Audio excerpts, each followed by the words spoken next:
আমাদেরও মসজিদ আছে, মক্কায়ও মসজিদে হেরেম আছে।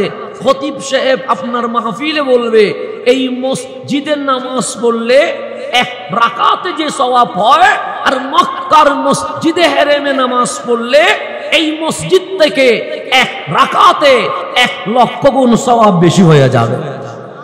তাহলে কোয়ালিটি আছে না নেই? আছে। মক্কায় আল্লাহর ঘর খানায়ে কাবা আছে, এই মসজিদ কোন ইঞ্জিনিয়ারে প্ল্যানিং করেছে। বাংলাদেশের বাইতুল মুকাররম কোন মিস্ত্রি বানিয়েছে, কিন্তু আল্লাহ কোরআনে বলছে ইন্না আউওয়ালা বাইত উদিয়া লিন্নাস লাল্লাযী বিবাক্কা। মক্কায় যে ঘর বাইতুল্লাহ দেখতে পাচ্ছ, এটা কোন ইঞ্জিনিয়ার মিস্ত্রি হেল্পার বানায় নাই, মালিককে বানিয়েছে। আদম আসার আগে আমি আল্লাহ আমার বান্দা আমার ইবাদত করার জন্য বাইতুল্লাহ আমি আল্লাহ নিজেই বানিয়ে দিয়েছি। তাহলে বাইতুল্লাহ সর্বপ্রথম বানাইছেন কে? এরপর সংস্করণ হয়েছে, এটা অনেক ইতিহাস। সেদিকে গেলে আবার আমার বিষয়বস্তু হারাইয়া ফেলবো। তা আমি যেখানে আছি সেখানে বিষয়বস্তু অন্য সময় আসলে তখন কাবার ইতিহাস দিয়েন, সেদিন কাবার ইতিহাস বলবো। কিন্তু আজকে বললে বিষয়বস্তু কি হয়ে যাবে, হক আদায় হবে না। সেজন্য কাবার ইতিহাস এটাও যেমন তেমন ইতিহাস নয়। এই ইতিহাসের উপর শুধু কাবার উপর মাহফিল করলে হাসান আল বসরি শুধু কাবার ইতিহাসের উপর একটা কিতাব লিখে দিয়েছেন। হযরতে সাইয়্যিদুনা হাসান আল বসরি রাদিয়াল্লাহু তাআলা শুধু কাবার ইতিহাস, কাবার ফজিলত, এটার উপরে কি বানাইছে, কিতাব লিখে দিয়েছেন। অন্য সময় আসলে এটা বলবো ইনশাআল্লাহ। যেটা বোয়ালখালীতে আমার প্রায় আসতে হয়, বোয়ালখালীর এমন কোনো উঠান নাই আলহামদুলিল্লাহ মাহফিল করা হয় নাই। আশা করে সবগুলো হক আদায় হয়ে গেছে। তাহলে কাবা বাংলাদেশে নাই, কাবা কোথায় আছে? মক্কায় আছে। তাহলে মক্কা শরীফ দামি হওয়ার পিছনে অনেক কারণ আছে না নাই? আছে। আপনি আমি একমত, বাংলাদেশের চেয়ে মক্কা শরীফ দামি। এই পৃথিবীর যত দেশ রাষ্ট্র কান্ট্রি আছে সবচেয়ে মক্কা শরীফ দামি, কারণ মক্কায় কাবা আছে আর কোথাও কাবা নাই। মক্কায় আরাফা মিনা মুজদালিফা সাফা মারওয়া আছে, আর কোথাও আরাফা মিনা মুজদালিফা নাই। কিন্তু ইত্তেফাকাল উলামা 1400 বছর ধরে কোনো গ্রুপিং নাই, মারামারি নাই, দলাদলি নাই, হানাহানি নাই, সবাই একমত হয়ে গেছে আমার নবীর যে রওজায়ে পাক আছে এই রওজায়ে পাক মক্কার চেয়ে দামি, আরাফা মিনা মুজদালিফা সাফা মারওয়ার চেয়ে দামি। এই রওজায়ে পাক কাবা লৌহ কলম আরশের চেয়ে দামি হয়ে গেছে। এটা আমার কথা না, এটা আমার বাবার কথা না। 1400 বছরের সকল আলেম, সেই যেই দলের হোক, এখানে আমি কোনো দল নিয়ে মাহফিল করতে আসি নাই, যেই দলেরই হোক। আমাদের এখানে বাংলাদেশে অনেক বিষয়ে মারামারি আছে না নাই? আছে। মিলাদুন নবী নিয়েও তো অনেকে ঝগড়া করে না, করে, অসুবিধা নেই, এটা নিয়ে আমার কোনো আপত্তি নাই। করলে করেন, না করলে আপনি ঘরে বসে থাকেন। কেন? মিলাদুন নবীর ইশকের বিষয়, মোহাব্বতের বিষয়, প্রেমের বিষয়। প্রেম জোর করে হয় না। প্রেম কি জোর করে হয়নি? জোর করে কখনো প্রেম হয় না। তাহলে রাসূল যেই জায়গায় আছে যেটার নাম রওজা পাক, সেটা কাবার চেয়েও দামি, সেটা আরশের লৌহ কলমের চেয়েও দামি। তো রাসূল পাক যেই জমিনের সাথে লেগেছেন, যেই জমিনে আরাম করছেন, যেই রওজায়ে পাকে কামলিওয়ালা নিজের আশ্রয়স্থল বানিয়েছেন, কামলিওয়ালার শরীর মুবারক লাগলে যদি ওই জমিন কাবার চেয়ে দামি হয়ে যায়, আরশের লৌহ কলমের চেয়ে দামি হয়ে যায়, আমার নবী দুনিয়াতে আসার কারণে পুরা জমিন দামি হয়ে গেছে, ওই নবীর মিলাদ আরো কোটি গুণ দামি হয়ে গেছে। আমার নবীর শান কি এটাও একটু বুঝেন। আমরা মসজিদে নামাজ পড়লে নামাজ হবে কি হবে না? হবে। আবার এখানে পড়লে তাও হবে। ঘরে পড়লে আমি এসে এসারের নামাজ পাইনি, জামাত হয়ে গেছে, তা আমি আসলাম কোথায়? ঘরে। তো আমি বললাম যাই নামাজ দেন। কেন? জামাত তো কি হয়ে গেছে, শেষ হয়ে গেছে। আমি এখন ঘরে নামাজ পড়লাম। তো খতিব সাহেব হুজুর যদি এখানে বসে বলে হাসানা জারি যে ঘরে নামাজ পড়ছে কোন নামাজ হয় নাই, জীবনে কেউ মানবে? মানবে না। কেন? উনি জামাত পায় নাই, তো উনি নামাজ পড়ছে কি ঘরে। তো ঘরে নামাজ পড়লে একলা হয়ে গেছে, কিন্তু একলা নামাজ পড়ার চেয়ে জামাতে নামাজ পড়া আমার কামলিওয়ালা বলে এক রাকাতে 27 গুণ সওয়াব বেশি হয়ে যাবে। জামাতের গুরুত্ব আছে না? নেই? আছে। সেই জন্য আমাদেরকে চেষ্টা করতে হবে জামাতে কি পড়া, নামাজ পড়া। মানে আমার রসুল নিজে বলেছে যদি ঘরের মধ্যে বাচ্চা আর নারী না থাকতো, দুইটা জিনিস, এটা হচ্ছে বাচ্চা আর কি নারী, যদি নারী না থাকতো, যেই সব পুরুষ ঘরে নামাজ পড়ে মসজিদে পড়ে না, তাদের জন্য আমি নবী পুরা ঘর জ্বালাইয়া দিয়ে দিতাম। আমার রসুল এতটুকু অ্যাকশনে চলে গেছে। মানে যে ঘরে কি আছে, বাচ্চা আছে, নারী আছে, বিদায় আমি ঘর কি করি নাই, জ্বালাই দিই নাই। তুমি মসজিদ থাকতে ঘরে কেন নামাজ পড়বা? কারণ তোমার জন্য আমি রসুল মেরাজ থেকে জামাতে নামাজ নিয়ে এসেছি। তাহলে নামাজ জামাতে পড়া এটা আফজল, এটা উত্তম, এটা সবসময় কন্টিনিউ করার চেষ্টা করবেন। হ্যাঁ, অন্তত ডেলি 2 ওয়াক্ত নামাজ জামাতে পড়েন, 3 ওয়াক্ত পড়েন, দেখবেন আস্তে আস্তে 5 ওয়াক্ত কি হয়ে যাবে, জামাতের অভ্যাস হয়ে যাবে। মানুষ একদিনে সব পারে না।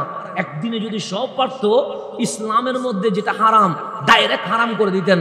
কিন্তু আমার আল্লাহ কোনো কিছু হারাম করার সময় 3টা স্টেপ নিয়েছেন। কয়টা স্টেপ? এখন আমরা চায়ের মতো কেউ মদ পান করে না, কোথায় মুসলিম দেশে আর কি, এটা ইউরোপে হোক গা, সেটা নিয়ে আমাদের কোনো আপত্তি। কিন্তু আমার রসুল যখন আসছে তখন মানুষ পানির মতো কি করতেন, মদ পান করতেন। তা আল্লাহ ডাক দেন, হাবিব মদ পান করা অভ্যাসটা ভালো নয়, এটা মানুষ ভালো চোখে দেখে না। মদ পান করলে কি মানুষ ভালো চোখে দেখে? তা আপনার উম্মতকে বলেন, মদ পান করার মাঝে উপকারও আছে অপকারও আছে, কিন্তু আমি আল্লাহ ঘোষণা করলাম উপকারের চেয়ে অপকার বেশি। সর্বপ্রথম মাহফিল হচ্ছে নেগেটিভ, মানে মদ জিনিসটা কি না, ভালো না, এটা সামান্য উপকার থাকতে পারে, কিন্তু উপকারের চেয়ে অপকার বেশি। এটার মাধ্যমে সাহাবায়ে কেরামকে উম্মতে মুসলিমাকে জানিয়ে দিয়েছে মাদক যে আছে এটা ভালো নয়, স্বাস্থ্যকর নয়, এটা অস্বাস্থ্যকর। কারণ মেন্টাল পরিবর্তন হয়ে যায়। মদ যখন পান করে নাই, বিবেক ঠিক আছে, মদ পান করলে কেউ মারে বউ ডাকে, বউরে মা ডাকে, এরকম বিবেক চেঞ্জ হয়ে যায় কি যায় না? তা আল্লাহ বলে উপকারের চেয়ে ক্ষতি বেশি। এতটুকু বলে সবার মাঝে মেসেজ দিয়ে দিয়েছে মদ ভালো জিনিস নয়।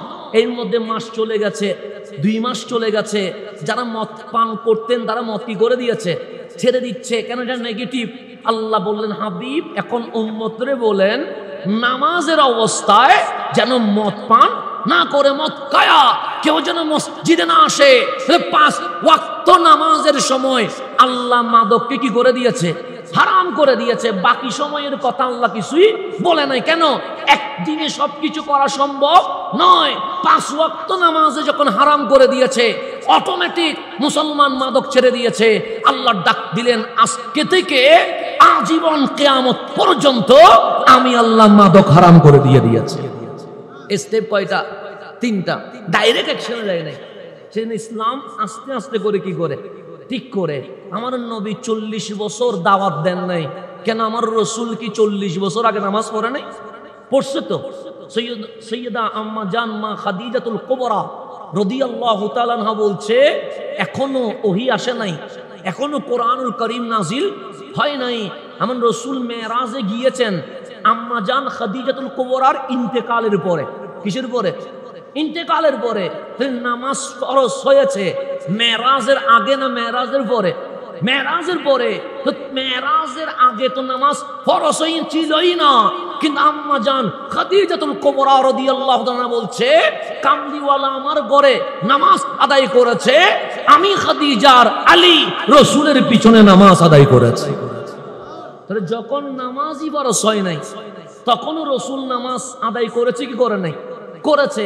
গারে হেরার গুহার ভিতরে আল্লাহর জিকিরের যে রিয়াজত সে রসুল করেছে, কিন্তু উম্মতকে লা ইলাহা ইল্লাল্লাহর দাওয়াত দেয় নাই। কেন? 40 বছর আমার নবী নিজেরে দেখাইছে যে আমি দেখতে কেমন, দেখো আমি দাঁড়াইলে কেমন লাগে, আমি বসলে কেমন লাগে, আমি হাসলে কেমন লাগে, আমি কথা বললে কেমন লাগে, আমি চলচলন লেনদেন ব্যবসা বাণিজ্য করলে কেমন লাগে। 40 বছর মক্কার মানুষ আমার নবীকে দেখে বলছে, এই জামানার নাম জাহেলিয়ত, মূর্খতা, এই জামানার নাম জুলুমাত, অন্ধকার, পাপ করা তা অভ্যাসে পরিণত হয়েছে। এই জামানায় কেউ যদি আল আমিন তাকে, আস-সাদিক তাকে, মাসুম তাকে, উনি মা আমেনার আওলাদ, রহমাতুল লিল আলামিন।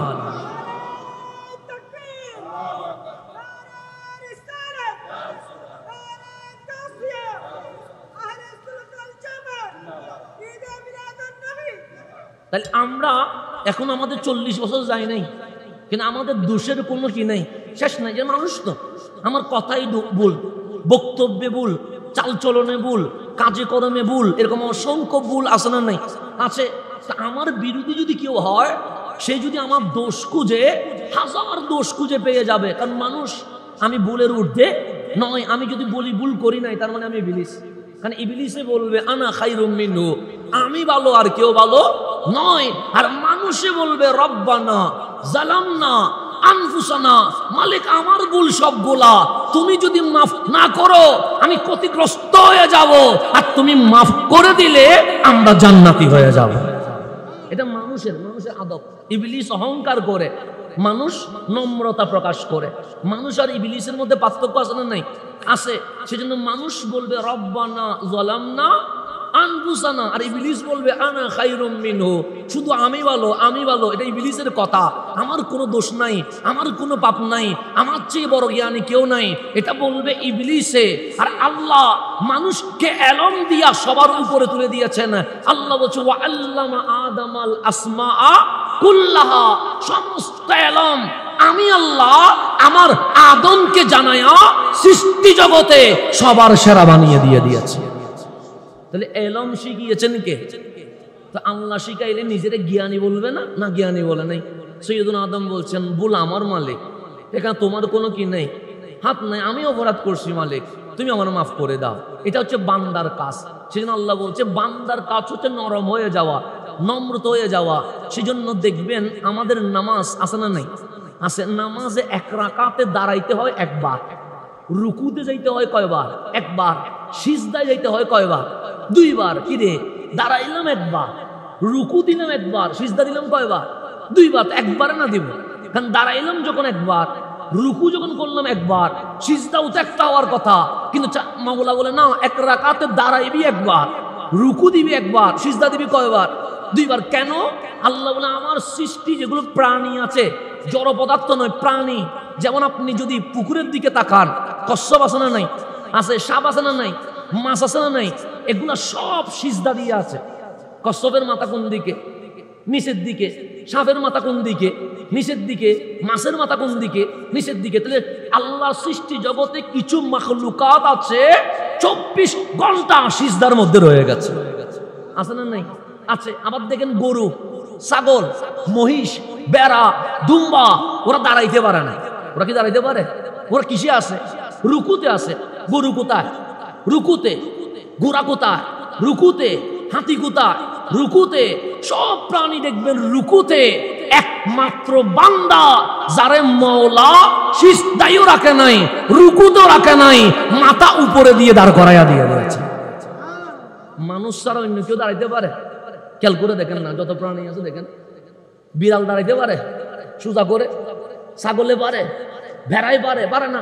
আল্লাহ বলে আমার মাখলুকাতে যত সৃষ্টি আছে, কোন সৃষ্টি রুকুতে পড়ে আছে, কোন সৃষ্টি সিজদায় পড়ে আছে। বান্দা তোর মাথা উপরে তুলে দিয়েছি। কেন? বিশ্ববাসীকে জানিয়ে দিলাম সবার মাথা কারোটা সিজদায়, কারোটা রুকু, আর আমার বান্দার মাথা উপরে। যেই মাথা নিচের দিকে যায় না। গরু যখন খায় মাথা নিচের দিকে চলে যায়, ছাগল যখন খায় মাথা নিচের দিকে চলে যায়, সমস্ত প্রাণী যখন খায় মাথা নিচের দিকে চলে যায়। আল্লাহ বলে বান্দা তুই হাত দিয়ে খাবি, মাথা যেন নিচে না যায়। চা পান করবি, মাথা নিচে যাবে না। ভাত খাবি, মাথা নিচে যাবে না। কেন? সব গরু, ছাগল, মহিষ, বেড়া, দুম্বা যা আছে সবার মাথা খাবারের সামনে ঝুঁকে যাবে। আমার বান্দার মাথা সূর্যের সামনে, পাথরের সামনে, মাটির সামনে, প্রাণীর সামনে, খাবারের সামনে কখনো ঝুঁকবে না। সেই জন্য নামাজে কিয়াম যদি একবার করতে হয়, রুকু যদি একবার করতে হয়, দুইবার মাথা জমিনে লাগায়া মাওলারা জানায়া দে মালিক যেই মাথা উঁচু করে দিয়েছো ওই মাথা কারো সামনে ঝুঁকাই নাই। সুবহানা রাব্বিয়াল আলা বলে তোমার সামনে ঝুঁকিয়ে দিয়েছে আল্লাহ আপনাকে। সেজন্য সিজদা দুইবার দে। কেন? কোন প্রাণী তো সিজদার মধ্যে রয়ে গেছে, কোন প্রাণী রুকুর মধ্যে রয়ে গেছে। তোর মাথা কোথায়? উপরে। আর ওই মাথাটারে জমিনের সাথে লাগায়া অহংকার বাদ দিয়া মাটির মতো করে মিশে আল্লাহরে বল, মালিক যেই মাথা উপরে তুলে দিয়েছ এই মাথা কারো সামনে ঝুঁকাই নাই, তোমার সামনে ঝুঁকায়া কপাল, নাক, হাত, পা এই মাটির সাথে লাগায়া বলছি সুবহানা রাব্বিয়াল আলা। আমি উপরে নয়, আমি বান্দা নিচে, আমার মালিক সবার উপরে। আল্লাহ বলে গরুরে সিজদা দিতে বলি নাই, ছাগলরে বলি নাই, তোরে বলতেছি কেন? তোর মাথা কোথায়? উপরে। তুই উপরওয়ালা মাথা মাটিতে লাগাইয়া বল যে আমি সবার নিচে, আমার মালিক সুবহানা রাব্বিয়াল আলা, মালিক সবার উপরে। তুই সাক্ষী দে। কেন? উপরে মাথা আর কারো নাই, আছে কার? মানুষের। সুতরাং মানুষই সাক্ষী দিবে সুবহানা রাব্বিয়াল আলা, আমি উপরে নয়, আমার মালিক সবার উপরে। এই জন্য আল্লাহ বলছে সিজদা দুইবার দে, রুকু দুইবার দিতে হবে না, কিয়াম দুইবার দিতে হবে না, কিন্তু সিজদা দুইবার দিবি। কেন? তোর মাথা যে উপরে করে দিছি, ওই মাথার নিচে দিয়া সাক্ষী দিবি আমি উপরে নয়, আমার মালিক সুবহানা রাব্বিয়াল আলা সবার উপরে। সেজন্য বান্দারে সিজদা দুইবার দিতে হয়, বান্দা সিজদার মধ্যে নিজেকে অবনত করতে হয়। শুধু আমরা তো বলি সুবহানা রাব্বিয়াল আলা, এতটুকু বলি, কিন্তু হাবিবুল্লাহর জীবনী বলেন, আমার নবী যখন সিজদা দিতেন, হ্যাঁ সুবহানা রাব্বিয়াল আলা 3 বারও বলতেন, 5 বারও বলতেন, 7 বারও বলতেন, 9 বারও বলতেন। আর যখন তাহাজ্জুদ পড়তেন তখন আম্মা জান আয়েশা সিদ্দিকা তাহেরা বলছে, মনে হচ্ছে সিজদা থেকে আর কখনো উঠবে না। না, জামাতের সময় 3-5 বার পরে কি হয়ে গেছে? উঠে গেছে, যেন উম্মতের কষ্ট না হয়। কিন্তু যখন তাহাজ্জুদে সিজদা দিছে, সে এমন সিজদা দিছে মনে হচ্ছে আর কখনো উঠবে না। তো সুবহানা রাব্বিয়াল আলা বলে শেষ করে দিয়েছে। সে না, আমার রাসূল বলতেন আল্লাহুম্মা ইগফিরলি যামবি কুল্লা দিক্কা ওয়া জিল্লা ওয়া আউওয়ালাহু ওয়া আখিরাহু ওয়া আলানিয়াতাহু ওয়া সিররা। আমার নবী সিজদায় গিয়ে বলতেন, মালিক যেই মাথা উপরে বানাইছো ওই মাথা নিচে দিয়া তোমার শাহী কদমে ঝুঁকায়া দিয়া আমি তোমার দরবারে আমার জীবনের গুনাহ মাফ চাচ্ছি। রাসূলের কি কোনো গুনাহ আছে না? কিন্তু রাসূল বলছে আল্লাহুম্মা ইগফিরলি যামবি কুল্লা, মালিক আমার জীবনের সমস্ত গুনাহ মাফ করে দাও। দিক্কা ছোট গুনাহ করেছি, ওয়াজিল্লা বড় গুনাহ করেছি, ওয়া আউওয়ালাহু ওয়া আখিরাহু আগে পরের গুনাহ রয়ে গেছে, ওয়া আলানিয়াতাহু ওয়া সিররা ওপেনে গোপনে গুনাহ হয়ে গেছে, মালিক মাফ করে দাও। যেই নবী মাসুম, ওই নবী নিজের নম্রতা, শিষ্টাচার, আল্লাহর সামনে ঝুঁকে যাওয়া, এরকম যদি নিজেকে বিলিয়ে দিতে পারে, আমাদের তো গুনার কোনো কি নেই, শেষ নাই। রাসূলের তো কোনো গুনাহ নাই, গুনাহ না থাকার পরেও নিজেরা কি করতেছেন? আল্লাহর সামনে নম্রতা, এটার নাম ইনকিসারি বলে। নিজেকে ছোট করা কার সামনে? আল্লাহর সামনে। সিজদার মধ্যে মালিক এসে, সেই জন্য রাসূল যখন সিজদা দিতেন তখন মালিকের সামনে সবচেয়ে বেশি ইনকিসার, ছোট হয়ে যেতেন। আর যখন মিম্বরে উঠতেন, উম্মতের সাথে কথা বলতেন, তখন বলতেন আইয়ুকুম মিসলি, কে আছে আমার মতো? উম্মতরে বলতেন কে আছে আমার মতো? তার মানে সৃষ্টি জগতে রাসূলের মতো আর কেউ নাই। আর সিজদা যখন দিতেন তখন মালিকের কাছে সবচেয়ে ছোট হয়ে বলতেন, মালিক ক্ষমা করে দাও। তা আমার নবী শিখাচ্ছে, আমি যদি নবী হইয়া, রাসূল হইয়া, হাবিবুল্লাহ হইয়া, মাসুম হইয়া, নির্দোষ হইয়া, ভুল মুক্ত হইয়া মালিকের দরবারে ছোট হয়ে যেতে পারি, ওগো আমার উম্মত, তোমার আর কি করা উচিত তুমি নিজেই ভেবে নাও। সেই জন্য রাসূল শুধু সুবহানা রাব্বিয়াল আলা বলতেন না, রাসূল আরো ইনকিসারি করতেন, নম্রতা প্রকাশ করতেন। কার সামনে? আল্লাহর সামনে। সেই জন্য আমার আম্মা জান আয়েশা সিদ্দিকা তাহেরা রাদিয়াল্লাহু তাআলা আনহা আমার নবীর ইবাদত দেখে চোখের পানি ছেড়ে দিয়েছে। আমার রাসূল বললেন, আয়েশা কাঁদছেন কেন? আম্মা জান আয়েশা বলেন, নবী গো, আপনি যখন দাঁড়ান এমন ভাবে তাহাজ্জুদ করেন পাগুলো ফুলে যায়, আপনি যখন রুকুতে যান যেন মনে হয় আপনি আর উঠবেন না, আপনি সিজদায় এমন ভাবে কাঁদেন আমি আর ঘুমাইতে পারি না, আমার আপনার কান্না শুনে আমি ঘুম থেকে উঠে যায়। ইয়া রাসূলুল্লাহ, না আগে গুনাহ আছে না পরে গুনাহ আছে আপনার? এত কঠিন কষ্ট করে ইবাদত করার দরকার কি? আমার রাসূল বলেন, আয়েশা কথা ঠিক বলেছ, আমার আগেও কোনো গুনাহ নাই, পরেও কোনো গুনাহ নাই, আমার ছোট কোনো গুনাহ নাই, বড় কোনো গুনাহ নাই, কিন্তু তুমি আশ্চর্য হচ্ছ আমি এত ইবাদত করি কেন? আরে গুনাহ তো নাই কথা ঠিক, কিন্তু আল্লাহ যে আমার রহমতুল লিল আলামিন বানায়া দিছেন, আল্লাহ যে আমার ইমামুল আম্বিয়া বানাই দিছেন, আল্লাহ আল্লাহ যে আমার মাকামে মাহমুদের মালিক বানায়া দিয়েছেন, আল্লাহ যে আমার ইন্না আতাইনা কাল কাউসার বলে কাউসারের মালিক বানায়া দিয়েছেন, আল্লাহ যে আমার আশরাফুল মাখলুকাতের মধ্যে সবার সেরা বানায়া দিয়েছেন। আল্লাহ এত নিয়ামত আমারে দিয়েছেন, যে নিয়ামত অন্য কাউরে দেয় নাই। আয়েশা, আমার গুনাহ নাই কথা ঠিক, তবে আমি নিয়ামতের শুকরিয়া কি আদায় করব না? ওই নিয়ামতের শুকরিয়া আদায় করার জন্য আমি দিনের আরাম, রাত্রের ঘুম নিজের উপর হারাম করে দিয়েছে।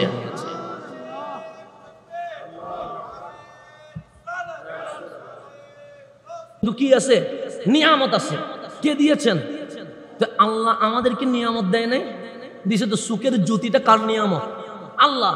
জিহ্বা দিয়ে যে স্বাদ নিচ্ছি, কথা বলছি, এটা কার নিয়ামত? আল্লাহ। কান দিয়ে শুনছি, এটা কার নিয়ামত? আল্লাহর। হাত দিয়ে ধরছি, এটা কার নিয়ামত? আল্লাহর। পা দিয়ে চলছি, এটা কার নিয়ামত? আল্লাহর। অনেকে আইসিইউতে আছে, কেউ অক্সিজেন দিতে পারে না, হেল্প করতে পারে, এতে দিনে 30-40 হাজার বিল চলে আসে। আর আমার মালিক আপনার আমার নিঃশ্বাস ফ্রিতে, বেচারা টাকা ছাড়া মালিক উপহার দিয়েছে। এর চেয়ে বড় নিয়ামত আর কিছু আছে? নিয়ামত যদি আল্লাহ দে, দায়িত্ব কি? ওয়াশকুরুলি, দায়িত্ব হচ্ছে আমার বান্দা আমার শুকরিয়া আদায় করবে। কার শুকরিয়া আদায় করবে? আল্লাহ। এখন বলেন, নিঃশ্বাস যে ছেড়েছেন, নিঃশ্বাস কি করলাম, এটা যদি আবার ভিতরে না যায়, বাঁচবেন নি? বাঁচবেন না। নিঃশ্বাস ভিতরে ঢুকছে, এটা যদি বের না হয়ে আটকায়া যায়, বাঁচবেন নি?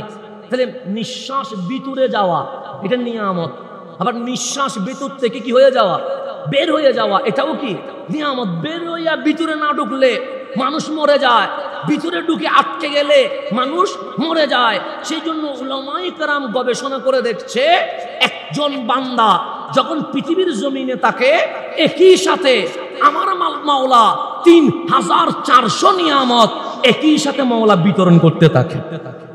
একটা না, দুইটা না, কয় হাজার? 3400 নিয়ামত একসাথে এক বইটাতে। এই যে আমি চুকে কাছে দেখতেছি, নিয়ামত, মাঝখানে দেখতেছি নিয়ামত, দূরে দেখতেছি নিয়ামত, কানে শুনতেছি নিয়ামত, নাক দিয়ে নিঃশ্বাস নিচ্ছি নিয়ামত, জিহ্বা দিয়ে কথা বলছি নিয়ামত, হাত দিয়ে ধরছি নিয়ামত, সুস্থ শরীরে বসে আছি নিয়ামত। আমার আল্লাহ যে ভেতরে আমাকে ব্রেন দিয়েছে, আপনি বলবেন 100 কোটি টাকা থাকলে কোটিপতি, 200 কোটি থাকলে কোটিপতি। আল্লাহ বলে শুধু যেই ব্রেনটা দিয়েছি এটার মূল্য 3,300,000 কোটি টাকা দিয়েও কিনে পাওয়া যাবে না। 300,000 কোটি টাকা মূল্য হচ্ছে মানুষের ব্রেন।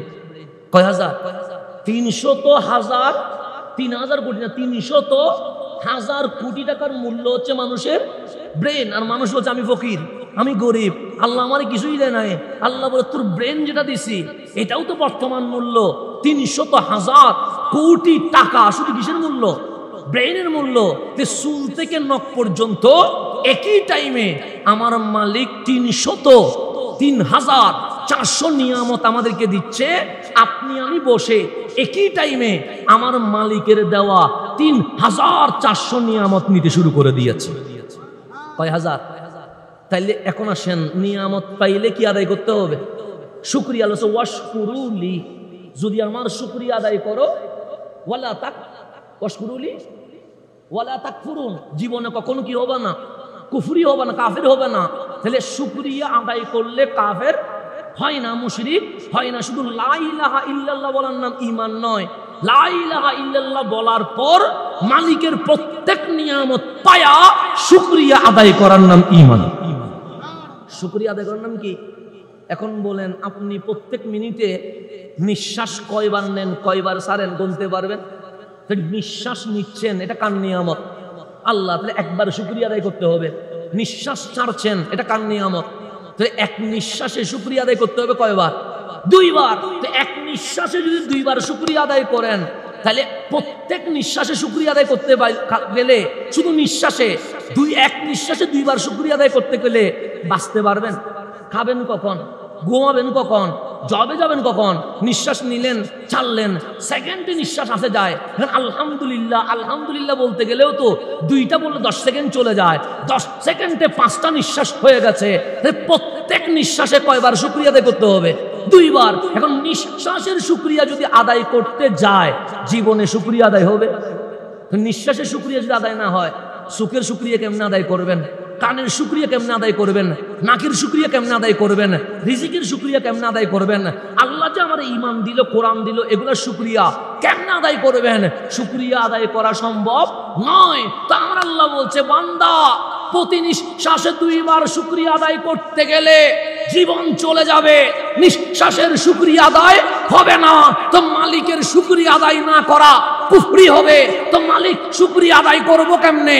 আল্লাহ বলে, ওয়ামা আরসালনাকা ইল্লা রাহমাতাল লিল আলামিন, তোদের মাঝে আমার কামলিওয়ালা রহমাতুল লিল আলামিনকে দিয়ে দিয়েছি। আমার নবীর উপর একবার দরুদ পড়লে 10 বার শুকরিয়া আদায় হয়ে যাবে।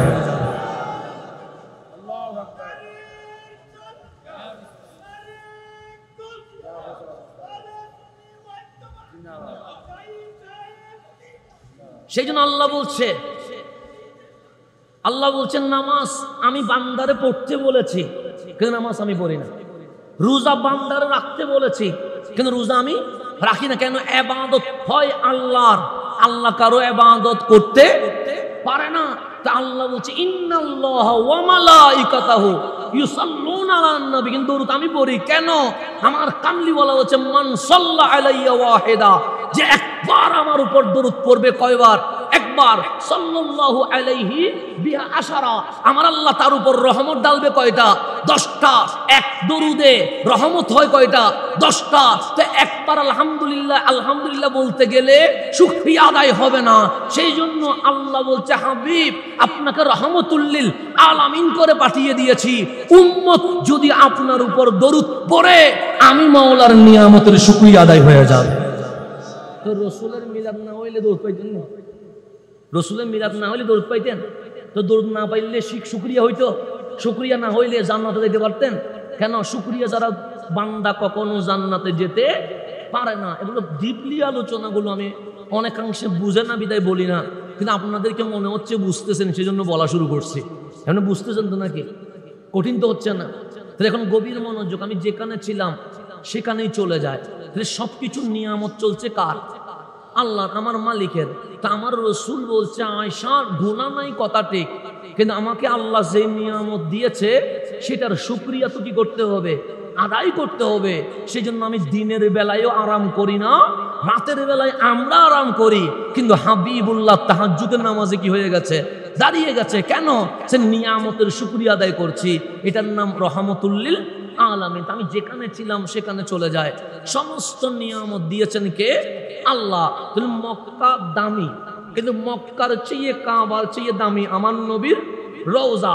এই রওজা দামি হয়েছে কার কারণে? নবীজির কারণে। তো নবীজির কারণে রওজা দামি হয়ে গেছে। তো আমি যেটা বললাম নামাজের কথা, আমি মসজিদে নামাজ পড়লেও নামাজ হয়, আমি মাঠে নামাজ পড়লেও নামাজ হয়, আমি ঘরে নামাজ পড়লেও নামাজ হয়। তবে একলা নামাজের চেয়ে জামাতের নামাজ 27 গুণ সওয়াব কি হয়ে গেছে? বেশি হয়ে গেছে। কিন্তু আমার নবী আসার আগে, নবী রসুল আগেও ছিল কি ছিল না? ছিল। ইসলাম আগেও ছিল কি ছিল না? ছিল। নামাজ রোজা এগুলো আগেও ছিল কি ছিল না? ছিল। সেজন্য আল্লাহ যখন আমাদেরকে বলছে, বান্দা কুতিবা আলাইকুমুস সিয়াম, যদি রমজান মাস আসে, শাহরু রমজানাল্লাযী উনজিলা ফীহিল কোরআন, যদি রমজান মাস আসে, আমি আল্লাহ আমার বান্দার উপর, হাবিবুল্লাহর উম্মতের উপর পুরা মাস মাহে রমজানের রোজা ফরজ করে দিয়েছে। তো রোজা রাখা সহজ না কঠিন? কঠিন। সেই সূর্য উঠার আগে যে খাইছেন, সূর্য ডুবা পর্যন্ত খাইতে পারবেন? তো 13, 14, 15 ঘন্টা না খাওয়া থাকা, এটা কি সম্ভব নেই? সম্ভব না। আমরা বিকেলে নাস্তা করে এসে যদি ভাত না খাইয়া মাহফিলে উঠি, মুখ দিয়ে আওয়াজ কি হয় না? বের হয় না। মাত্র 2-3 ঘন্টার ব্যবধান। নাস্তা করার পর 2 ঘন্টা পরে যদি মাহফিলে না খায়া উঠি, মুখ দিয়ে আওয়াজ বের হয় না। 13-14 ঘন্টা না খায়া থাকবো। আল্লাহ বলে, রাগ করেছিস? আমরা বললাম, মালিক কঠিন হয়ে গেছে। আল্লাহ বলে, কেমন কঠিন হয়েছে? মালিক, সুবে সাদিকে সাহারি করব, আর মাগরিবে গিয়ে ইফতার করব, 13-14 ঘন্টা না খাওয়ায় রাখবা? আল্লাহ বলে, কামা কুতিবা আলাল্লাযিনা মিন কাবলিকুম, বান্দা রাগ করিস না, রোজা শুধু হাবিবুল্লাহর উম্মতের উপর ফরজ করি নাই, এর আগেও যত নবী রাসূল ছিল সবার উম্মতের উপর ফরজ করে দিয়েছে। তাহলে আগেও রোজা ছিল, আগেও নামাজ ছিল, আগেও তাওয়াফ ছিল, লাব্বাইক আল্লাহুম্মা লাব্বাইক আগেও ছিল, যাকাত আগেও ছিল। সেই জন্য কারণের ধ্বংস, নামরুদের ধ্বংস, এগুলো কিসের কারণে? যাকাতের কারণে। যাকাত আগেও ছিল, কিন্তু ইবাদত যেটা করা হয়, উপাসনালয় বা মসজিদ যেটাকে করা হয়, এখানে নির্ধারিত ছিল মুসা আলাইহিস সালামের উম্মতের জন্য নির্ধারিত মসজিদ। এর বাইরে ইবাদত করলে কোনো কাজ হবে না। তাই 3 কিলোমিটার দূরে হইলে 3 কিলোমিটার দূরে যাইতে হবে। এটা যদি 5 কিলোমিটার দূরে হয় 5 কিলোমিটার দূরে করতে হবে। ঘরে পড়লে ইবাদত হবে না, মাঠে করলে ইবাদত হবে না।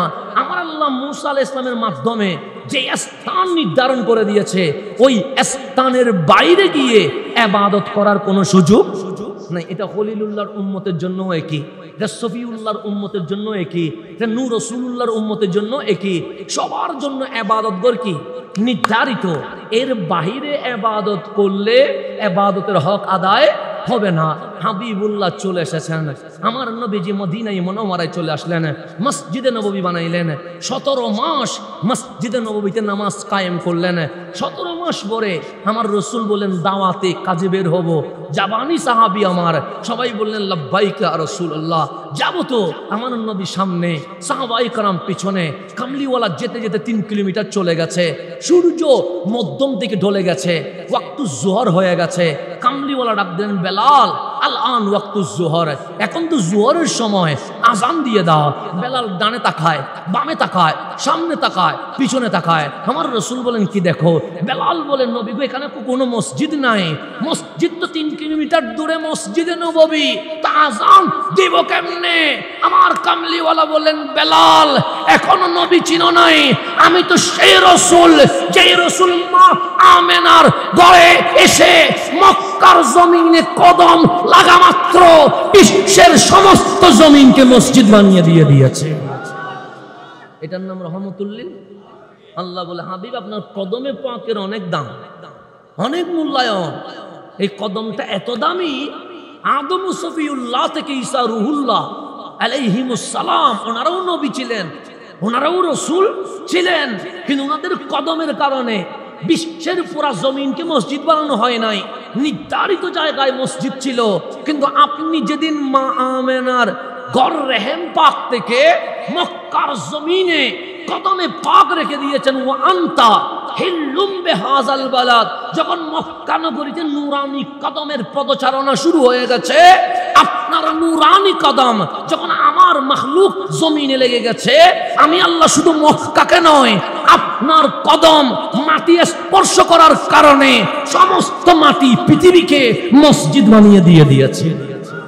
উম্মতকে নির্ধারিত জায়গায় আসি, কি করতে হবে না, নামাজ আদায় করতে হবে না। ও যদি ভ্রমণে যায় ও সেখানে নামাজ পড়ে ফেলবে, ও যদি বিদেশে যায় সেখানে নামাজ পড়বে, যেখানে নামাজের টাইম হবে সেখানে নামাজ হবে। কেন? হাবিবুল্লাহর কদম জমিনে লাগায়া পুরা জমিনকে মসজিদ বানিয়ে দিয়েছে। তাহলে হাবিব দামি না দামি? হাবিবের কদম লাগলে বিশ্বের জমিন কি হয়ে যায়? মসজিদ হয়ে যায়। হাবিবের সেরে পাক, শরীর মুবারক, জিসমে আতহার যেখানে লাগায় সেটা রওজা হইয়া কাবার চেয়ে দামি হয়ে যায়, আরশ লৌহ কলমের চেয়ে দামি হয়ে যায়। শুধু তাই নয়, আল্লাহ বলে এটা তো হাবিবের শান, হাবিবের কদম লাগলে জমিন মসজিদ হয়ে যায়, হাবিবের শরীর মুবারক লাগলে তার রওজা হইয়া লৌহ কলম আরশের সেই দামি হয়ে যায়। ওয়াকাযালিকা জাআলনাকুম উম্মাতাও ওয়াসাতা, ওগো আমার বান্দা, তোদের কোনো কোয়ালিটি ছিল না, মর্যাদা ছিল না, কিন্তু লক্ষ কোটি মানুষের ভিড়ে আমি আল্লাহ যাচাই বাছাই করে ওয়াকাযালিকা জাআলনাকুম উম্মাতাও ওয়াসাতা, তোমাদেরকে হাবিবুল্লাহর উম্মত বানায়া দুনিয়াতে এসেছো সবার শেষে, আর কাল হাসরে হাবিবুল্লাহর উম্মত হওয়ার কারণে সকল নবী রাসূলের উম্মতের আগে তোমরা জান্নাতের দিকে রওনা হয়ে যাবে। এটার নাম রহমতুল্লিল হাবিবের কোয়ালিটি তো অনেক উপরে। হাবিবের কোয়ালিটির সাথে আল্লাহ ওয়া কাযালিকা জাআলনাকুম উম্মাতাও ওয়াসাতা, তোমাদেরকে আমি বানিয়েছি মধ্যম পন্থা উম্মত, হাবিবুল্লাহর উম্মত। তে এসেছো দুনিয়ায় সবার শেষে, আমরা সবার শেষে। আমাদের পরে কি আর কোনো নবী রাসূল আসবে? আসবে না। কিন্তু কাল হাসরে আমরা যখন দাঁড়াবো লাইনে, আমার রসুল বলে 120 লাইন দাঁড়াবে, 80 লাইন আমি নবীর উম্মত হবে। সকল নবী রসুল আগে জান্নাতে চলে যাবে, নবী রসুলের পর উম্মতের পালা আসবে। কিন্তু আদম আলাইহিস ইসলামের উম্মত জান্নাতে আগে ঢুকবে না, মুসা আলাইহিস ইসলামের উম্মত জান্নাতে আগে ঢুকবে না। সর্বপ্রথম আমি নবীর উম্মত জান্নাতে ঢুকবে। সকল উম্মত যাওয়ার পরে অন্যান্য নবী রসুলের উম্মতের হিসাব হওয়া শুরু হয়ে যাবে। ওই নবী পাই আমরা খুশি না বেজার? বসে এখন আসেন ঈদে মিলাদুন নবীর ফজিলতের উপর যেহেতু আমার আলোচনা, আমি বললে আপনি মানার দরকার নাই, অথবা আমার আব্বা জান বললেও আপনার মানার দরকার নাই। কেন? এটার নাম শরীয়ত না। বুখারী শরীফের যিনি সরা লিখেছেন ওনার নাম ইমাম কস্তলানী, যিনাকে আমিরুল মুহাদ্দিসিন বলা হয়, যিনাকে ইমামুল মুহাদ্দিসিন বলা হয়। হাজারো ছাত্র যার সনদ দিয়ে আমার নবীর হাদিস বর্ণনা করেছেন।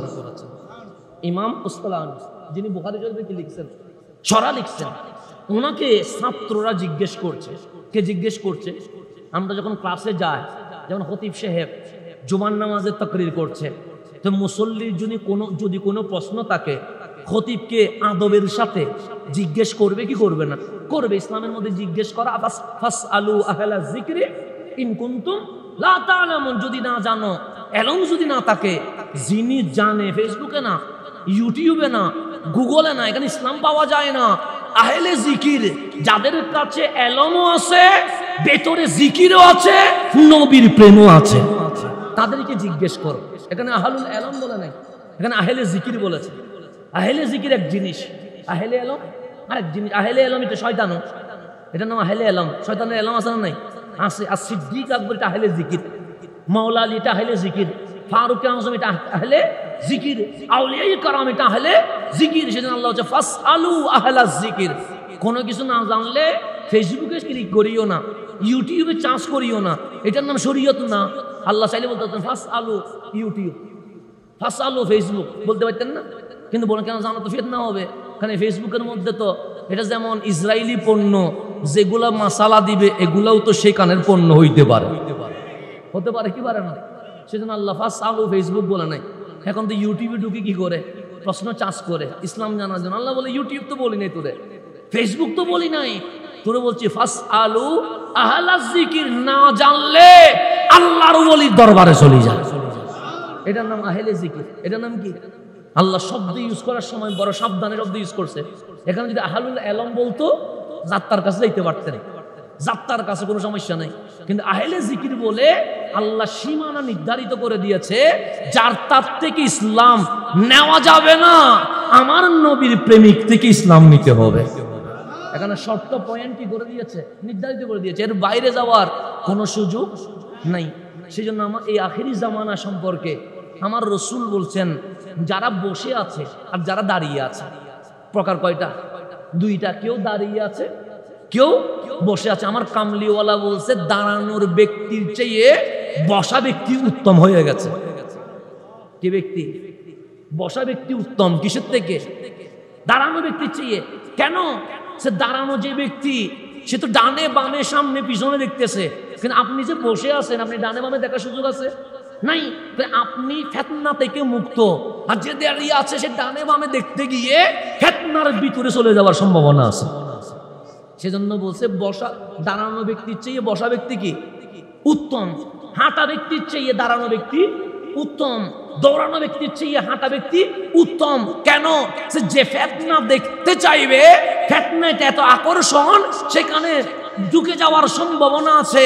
সেজন্য দেখবেন তারাবির নামাজ 20 রাকাত, এটা সবাই জানে। হঠাৎ ইউটিউবে ঢুকছে দেখার জন্য, 20 অটোমেটিক 8 হয়ে গেছে। এরকম হয়েছে কি হয় নাই? ও জানে এটা 20 রাকাত, ও জানে, কিন্তু কমাইলে তো সুবিধা সবার। কথা ঠিক না? ও বলছে এটা দেখি না কি বলতে যাচ্ছে, এই দেখি না কি বলতে যাচ্ছে, ঢুকতে গিয়ে নিজে কি হয়ে গেছে, 20 থেকে আটে চলে গেছে। এরকম যাইতে যাইতে দেখবেন দিন শেষে ঘুম থেকে উঠতে উঠতে ইমানও চলে গেছে। এরকম হয় কি হয় না? সেটা আমার রসুল বলছে, যে বসে আছে ডানে বামে তাকাচ্ছে না, প্রশ্ন হচ্ছে যে দৌড়ছে সে তাড়াতাড়ি ফেন্নার ভিতরে ঢুকবে, যে হাঁটছে সে তার চেয়ে আরো দ্রুত ঢুকবে, আর যে বসে আছে তার ফেতনায় ঢুকার সম্ভাবনা অনেক কম আছে। সেজন্য আল্লাহ যেন আমাদেরকে ফেতনা থেকে রক্ষা করে। এটা ফেতনা চলছে। হাদিসে পাকে আছেন, মানুষ আখেরি জামানা বলছে ইয়াতি মিন বাদি জামানো, আমার রাসূল বলছেন আমার পর একটা জামানা আসবে। এটা কি আসবে? জামানা আসবে ইউকিমুনাস সালাত, তার নামাজ কায়েম করবে। কি কায়েম করবে? নামাজ কায়েম করবে, কোরআন তেলাওয়াত করবে, জিহাদ করবে। আমার রাসূল বলছেন আমি নবুয়তের জবানে বলে গেলাম তাদের মাঝে একজনও মুমিন খুঁজে পাওয়া যাবে না। কয়জন?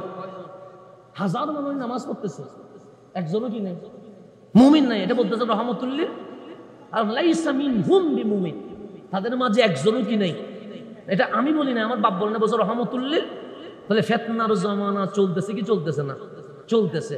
তো এখানে আহলে জিকিরকে জিজ্ঞেস করতে হবে। সেজন্য ইসলাম জানেন না ফেসবুক থেকে শিখিয়েন না, ইসলাম জানেন না ইউটিউব থেকে শিখিয়েন না। কেন? ইউটিউব এটা মুসলমানের পণ্য না, ফেসবুক এটা মুসলমানের পণ্য না। যারা আহলে এলম, আহলে জিকির, সত্যিকার যারা আলেম, আল্লাহর প্রেম যাদের বুকে আছে, নবীর প্রেম যাদের বুকে আছে, কোরআন সুন্নাহর এলম যাদের কাছে আছে, তাদের কাছ থেকে ইসলাম শিখতে হবে। সেজন্য বুখারী শরীফ এটা দামি না অদামি? বাদাল কোরআন, কোরআনের পরে যেটা এক নাম্বার, এটা কি শরীফ? বুখারী শরীফে কি আছে? নবীর হাদিস আছে। কি আছে? এখানে কি কোনো বাপদাদার কাহিনী আছে নাকি? না, এখানে কি কার কথা আছে?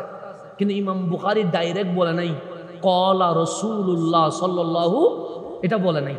কিভাবে বলছে? আমি ইমাম বুখারী আমার উস্তাদ থেকে শুনছি, আমার উস্তাদ ওনার উস্তাদ থেকে শুনছে, উনি উস্তাদ তাবি থেকে শুনছে, তাবি সাহাবী থেকে শুনছে, হযরতে ফারুক আযম রাসূল থেকে শুনছে। রাসূল বলছে ইন্নামাল আমালু বিন্নিয়াত। এই সনদ বলছে কেন? সনদ কেন বলছে? ব্যক্তির নাম 5 জন 6 জন ব্যক্তির নাম কেন বলছে? কেন? ইসলাম অনলাইন দিয়ে আসে না, ইসলাম আলেমদের বক্কের নূর থেকে আসে। ইসলাম কোত্থেকে আসে? বক্ক থেকে। বক্ক থেকে রাসূলের বক্ক থেকে সাহাবায়ে কেরাম, সাহাবায়ে কেরামের বক্ক থেকে তাবিঈন, তাবিঈনের বক্ক থেকে তবে তাবিঈন, তবে তাবিঈনের বক্ক থেকে সলফে সালেহিন, সলফে সালেহিনের বক্ক থেকে মুতাকাদ্দিমিন, মুতাকাদ্দিমিনের বক্ক থেকে মুতাআখিরিন, মুতাআখিরিনের বক্ক থেকে আমরা পর্যন্ত, এভাবে ইমাম মাহদী পর্যন্ত ইসলাম চলতে থাকবে। ইসলাম অনলাইন দিয়ে আসেন, অনলাইন যুগের কারণে অনলাইন আসতে হয় আর কি। আরো বরংস মাঝে মাঝে অনলাইনের কারণে ফেতনা কি হয়ে যায়, কাটিসিটি কতগুলো ভিডিও বানায়া আমাদেরকে আরো বেশি কি করে ফেলে, বিতর্কিত করে ফেলে। হয় কি হয় না? হয়। কথা বলছি একটা, কিন্তু সামনেরটাও কাটি ফেলছে, পিছনেরটাও কাটি ফেলছে, মাঝখানে একটা রাখি দিছে। পরে জামিলা কি বাড়ছে না কমছে?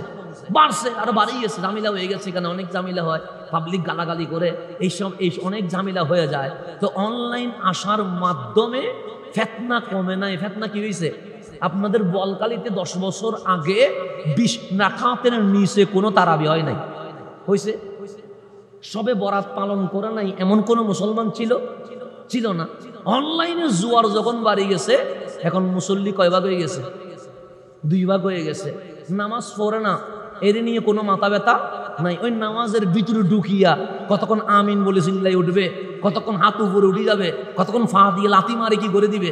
ওদিকে কেন? জামিলা কোথায়? রিক্সাওয়ালা নামাজ পড়ে না, জামিলা নাই। কলেজের ছেলে নামাজ পড়ে নাই, জামিলা নাই। ও নামাজ পড়তেছে কেন? মসজিদের ভেতরে ফেতনা ঢুকায়া মুসল্লিদের ভেতরে মারামারি শুরু করে দিছে। এরকম জামিলা চলতেছে কি চলতেছে না? চলতেছে। চট্টগ্রামের মানুষ একটা গেছে বেড়াইতে সিলেটে। কোথায় গেছে? সিলেটের মধ্যে। এরকম আমরা যাই কি যাই না? যাই। এই বেচারা মাগরিবের সময়, কিসের সময়? মাগরিবের সময় কোথাও থেকে বেড়ায়া রাস্তা দিয়ে কি করতেছেন? হেঁটে চলে যাচ্ছেন, হোটেলে যাচ্ছেন বা যে কোনো যাচ্ছেন, মসজিদের ভিতরে মুসল্লির মধ্যে কি হয়ে গেছে? মারামারি বাজি গেছে। কি নিয়ে মারামারি? ওয়ালা দোয়াল্লিন পড়বো না ওয়ালা জোয়াল্লিন পড়বো? দোয়াল্লিন না জোয়াল্লিন বাজি গেছে। 2 করবে কি? মারামারি। হ্যাঁ, দোয়াল্লিন ঠিক আছে না জোয়াল্লিন ঠিক আছে? মসজিদের মধ্যে কি শুরু হয়ে গেছে? মারামারি। একদল বরে সরে গেছে জোয়াল্লিনের পক্ষে, এটা দোয়াল্লিন পড়বো না কি পড়বো, জোয়াল্লিন পড়বো। আরেক দোষ না, এটা কি পড়তে হবে, দোয়াল্লিন। মাগরিবের নামাজের মাঝখানে মারামারি বাজি গেছে, নিয়ত ভাঙার সুযোগ দেয় নাই, নামাজ শেষ করার কি দেয় নাই। ওই ওয়ালা দোয়াল্লিন ইমাম সাহেব বলতে দেরি, জোয়াল্লিনে বলতেছে নামাজ হয়, দোয়াল্লিনে বলতেছে নামাজ হয়েছে। মারামারি যখন বাজি গেছে, এমন ঘুষাঘুষি শুরু হয়েছে, দুই পক্ষ একজনকে আরেকজন দৌড়াইতে গিয়ে মসজিদ থেকে মুসল্লিদের দৌড়ানো শুরু করছে। সবাই রাস্তা দিয়ে কি করতেছে, দৌড়তেছে। তো সিটাং থেকে যে গেছে টাকাও বোঝে নাই, মাথাও বোঝে নাই, পাবলিক দূরে এটাও দৌড়ানো শুরু করে দিচ্ছে। এটা তো জানা না এখানে কি হয়েছে। তো বেচারা কোটটাই পড়ছে, কোটটাইয়ের শিবের চুরে ভালো করে কি করতে পারতেছে না, দৌড়াইতে কত দূর যাইয়া পড়ে গেছে, এটা দৌড়ছে কে, মুসল্লিয়ে। তুই দোয়াল্লিন গ্রুপ না জোয়াল্লিন গ্রুপ, কারে ইটারে তুইতে বলছে দোয়াল্লিন গ্রুপ কি জোয়াল্লিন গ্রুপ কি, বলছে সূরা ফাতিহাতে ওয়ালা দোয়াল্লিন আছে না, আছে তো, তুই কি দোয়াল্লিনের পক্ষে না জোয়াল্লিনের, ইতে পড়ে গেছে বেচারা দিশা হারা। এখন যে গ্রুপ আমাদের ধরছে এটা কোন গ্রুপ এটা তো আমি জানি না, দোয়াল্লিন গ্রুপ না জোয়াল্লিন গ্রুপ। যদি বলি আমি দোয়াল্লিন, যদি জোয়াল্লিন হয় তাহলে ভিডিওস আমরা একটাও কি করবে না।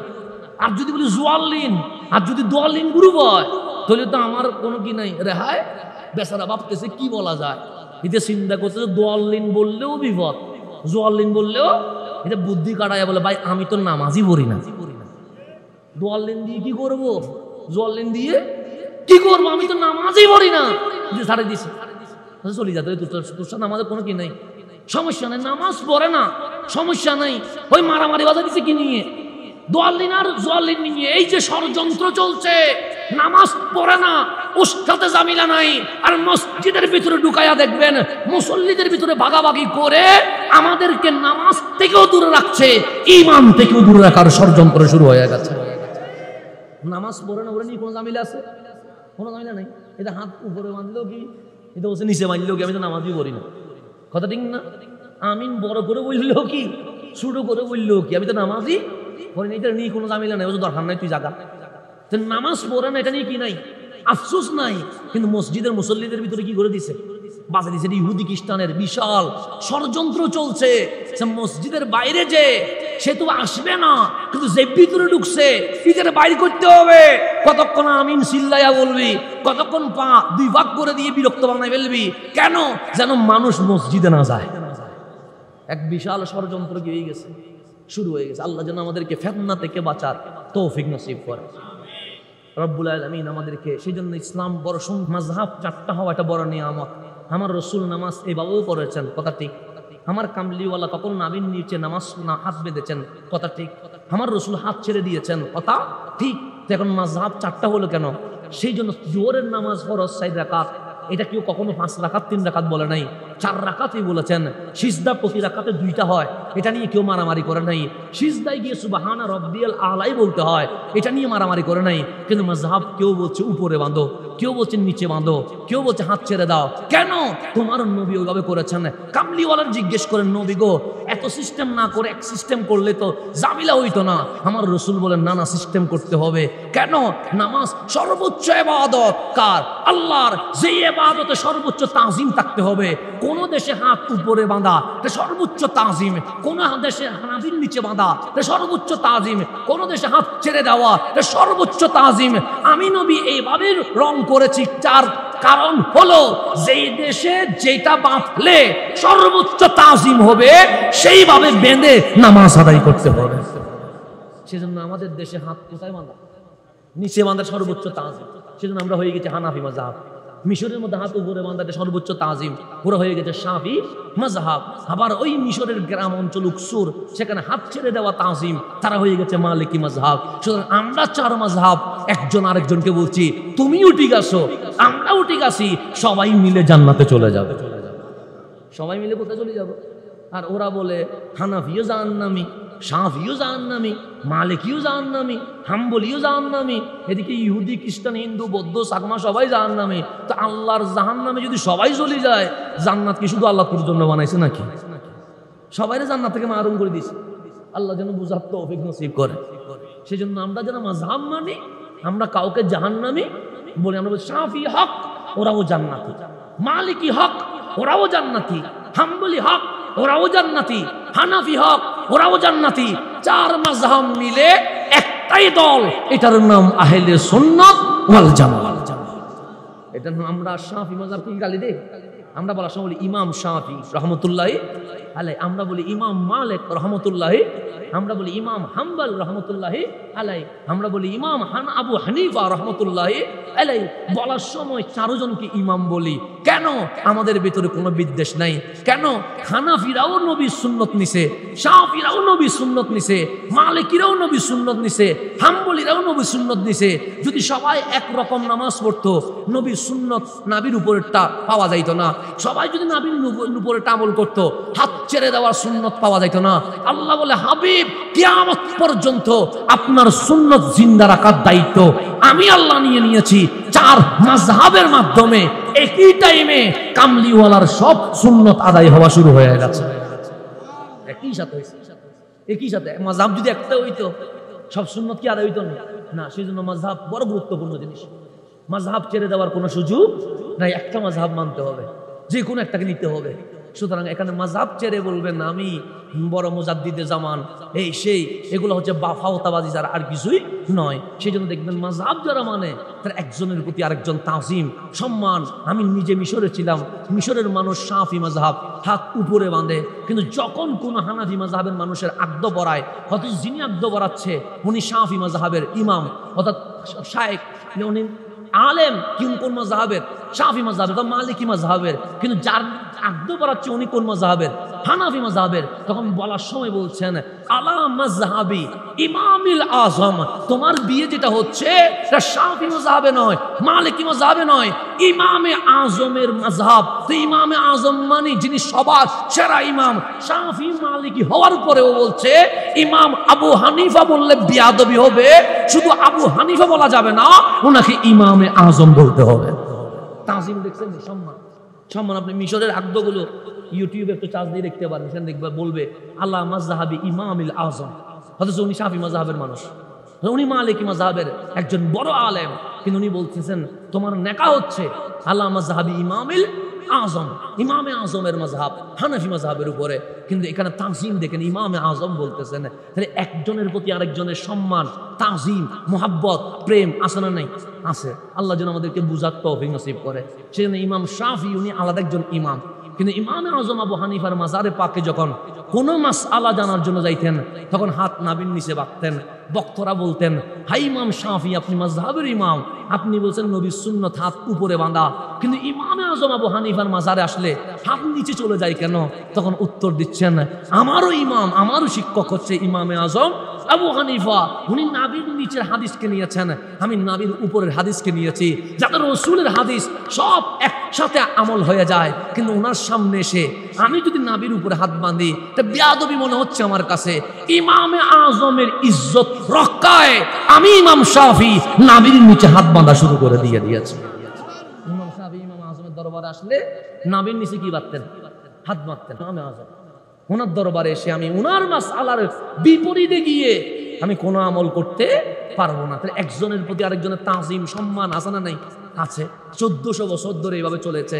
কিন্তু আজকে এসে দেখবেন আলেমকে গালাগালি করে, ইমামে আযমকে গালি দেয়, ইমাম শাফিকে গালি দেয়, ইমাম মালিককে গালি দেয়। শুধু তাই নয়, ইদানিং বক্তব্য শুনলে দেখবেন ইমাম বুখারীরও ভুল ধরতে বসে থাকে। এখন দেখবেন, আগে তো ইমাম আযমকে গালি দিছে, ইমাম শাফিকে গালি দিছে, ইমাম মালিককে গালি দিছে, ইমাম হাম্বলিকে গালি দিছে, তো বুখারী শরীফ তো পুরাটা পড়ে দেখে নাই। এখন মাঝে মাঝে যখন উল্টাইয়া দেখতেছে ইমাম বুখারীর আকীদা যারা আহলে সুন্নাত ওয়াল জামাতের অনুসারী আছে তাদের সাথে 100তে 100 মিলে গেছে। এখন বলতেছে উনিও বেদাতি। এখন ইমাম বুখারীকে কি বলতেছে তারা? হয়তো উনিও বেদাতি, কেন এতদিন তো বুখারী উল্টাই দেখে নাই, বাংলা কতগুলো বলে দেখছে। এখন যখন উল্টাই দিতেছে ও মানে মা, এগুলো তো দেখি সুন্নিদের আকীদা না, ইমাম বুখারীর আকীদা। এখন বলছে ইমাম বুখারীও বেদাতি ছিলেন। দেখেন ওনাকে এখন গালাগালি করতেছেন। তাহলে 1400 বছর ধরে কেউ কখনো কোনো আলেমদের গালাগালি করে নাই। কিন্তু বর্তমান আমরা এমন বিয়াদব হচ্ছি, পূর্ববর্তী আলেমদেরকে কি করছি? গালাগালি করছি। আমার রাসূল বলছেন এটাই কিয়ামতের আলামত। এটা কিয়ামতের অযোগ্য মাইক ধরবে আর যোগ্য আলেমদেরকে কি করবে? গালাগালি করবে। তো ইমাম কাসতালানী উনি ছিলেন আমিরুল মুহাদ্দিসিন, ইমামুল মুহাদ্দিসিন, উস্তাজুল মুহাদ্দিসিন, যিনি বুখারী শরীফে কি লিখেছেন, সরা লিখেছেন। আলেম হতে গেলে ওনার বই কি করতে হবে? পড়তে হবে। তো ছাত্ররা দাঁড়াইয়া বলতেছেন, ওয়াইজা কুলনা, আমরা যখন দাঁড়াইয়া জিজ্ঞেস করলাম, কারা? ছাত্ররা। কাকে? হযরতে ইমাম কুস্তালানীকে, বিআন্নাহু আলাইহিস সালাতু ওয়াস সালাম ওয়ালাদা লাইলান ফাআইয়ুমা আফদাল, লাইলাতুল কদর আও লাইলাতু মৌলিদিহি সাল্লাল্লাহু আলাইহি ওয়াসাল্লাম।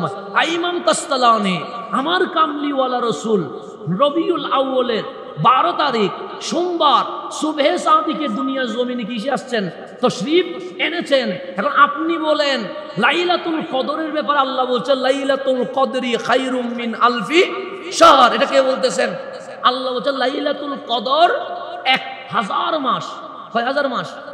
1083 বছর 4 মাস বিরতিহীন ইবাদত করলে, দিনে রোজা রাখা, রাত্রে তাহাজ্জুদ করা, যেই সওয়াব মিলবে, আমার আল্লাহ বলে এক লাইলাতুল কদরে ঈমান নিয়ে সওয়াবের আশায় ইবাদত করলে, 1000 মাস ইবাদত করলে যে সওয়াব দিতাম, এক লাইলাতুল কদরে এর চেয়ে আরো বেশি সওয়াব দিয়ে দেব। এটা হচ্ছে লাইলাতুল কদরের ফজিলত। আছে না নাই? আছে। তো ওনারা জিজ্ঞেস করতেছেন লাইলাতুল কদরের সার্টিফিকেট দিয়েছেন কে? আল্লাহ। এখন ইমাম কুস্তালানী, আপনি যদি ইমামুল মুহাদ্দিসিন, উস্তাজুল মুহাদ্দিসিন, আপনি বলেন লাইলাতুল কদর আফজল, উত্তম, না আমার নবী যেই রাতে আসছে মিলাদুন নবীর রাত উত্তম, কোনটা উত্তম? তখন আজীব হযরত ইমাম কুস্তালানী উত্তর দিচ্ছেন, বিআন্না লাইলাতা মাউলুদুহু আফদালুন মিন লাইলাতুল কদর।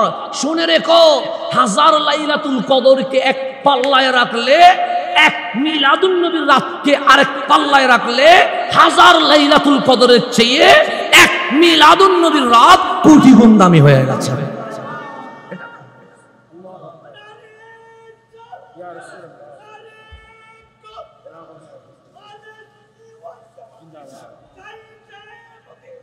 এটা আমি বলি নাই, এটা শারে বুখারী বলছে।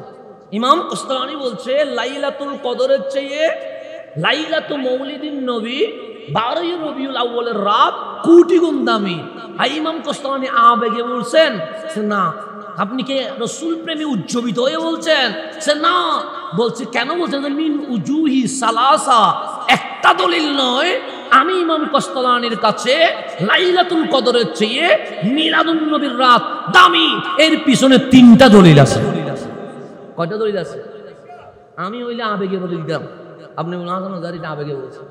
কিন্তু যিনি বুখারী শরীফের সরা করছে ইমাম কুস্তালানী, ইমামুল মুহাদ্দিসিন, উস্তাজুল মুহাদ্দিসিন, উনি কি আবেগে কোনো কথা বলতে পারে? উনি বলছে আমার কাছে কয়টা দলিল আছে?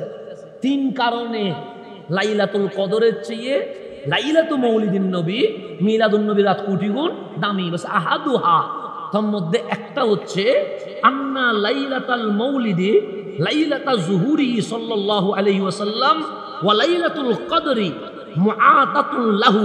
1 নাম্বার হচ্ছে, আপনারা আমি একটু করে বুঝাই বুঝবেন। যেমন আমাদের খতিব সাহেব আসে, আমি আসলাম মেহমান। আমি কি আসলাম? খতিব সাহেব আমাকে বললেন, হুজুর এই টিস্যু বক্সটা মোতাহু আপনারা কি করলাম? গিফট করলাম। কি করলাম? টিস্যুটা গিফট করা হয়েছে। এটা কি করা হয়েছে? গিফট। কাকে করা হয়েছে? আমাকে। এটা হচ্ছে গিফটের জিনিস, আর আমি হচ্ছি মূল মানুষ। এখন আপনারা যদি বলি টিস্যু পেপার দামি না আমি দামি, কোনটা দামি হবে? আমি দামি হব। আমি মানুষ না, আশরাফুল মাহলুকাত না, তো টিস্যুর চেয়ে আমি দামি হব না? টিস্যু তো ইউজ করে কি করে দিব? ফেলে দিব। আর আমার মালিক বলে আমারও যদি রাজি করতে পারিস, ফেলে দিব না, তোকে জান্নাতুল ফেরদৌস দিয়ে দিব। তো পার্থক্য আছে না নাই? আচ্ছা, তো হুজুর বললেন এটা আপনাকে কি দিলাম? গিফট দিলাম। তো এটা হচ্ছে গিফট। কাকে? আমাকে। কেন? আমি মেহমান হয়ে এসেছি সেই কারণে। এখন গিফট দামি হবে না, দামি হবে কে? যাকে দেওয়া হয়েছে তাকে। ইমাম কুস্তালানী বলছে লাইলাতুল কদর আমার নবীরে গিফট করছে আল্লাহ, আর মিলাদুন নবীর রাতে স্বয়ং রাসূলুল্লাহ দুনিয়ায় চলে এসেছে।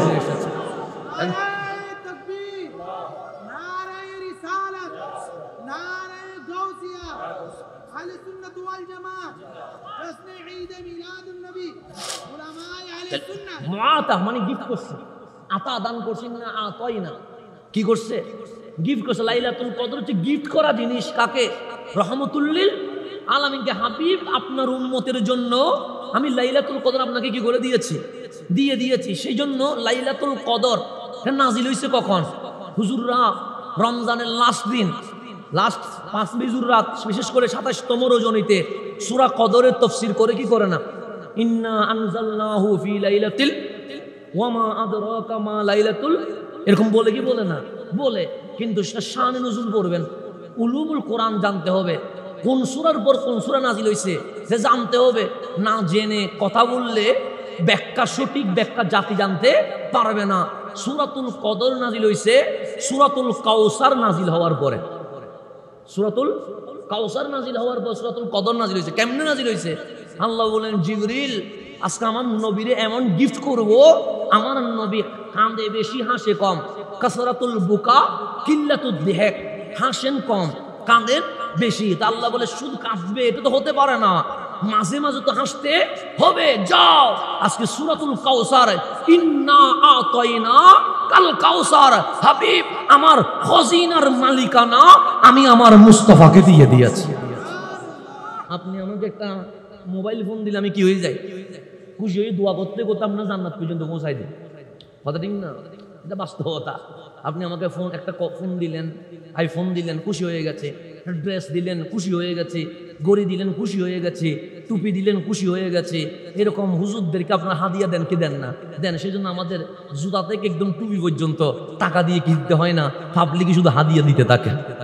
ওরা মনে করে হুজুরদের কাছে দোয়া আছে যেহেতু সমস্যা নাই, দিতে থাকে। হুজুরকে দিলে আর কোনো কি হবে না, লস হবে না, কারণ শুধু দোয়াই করতে থাকে। পৌঁছাইতে কোথায় পৌঁছাই দিছে?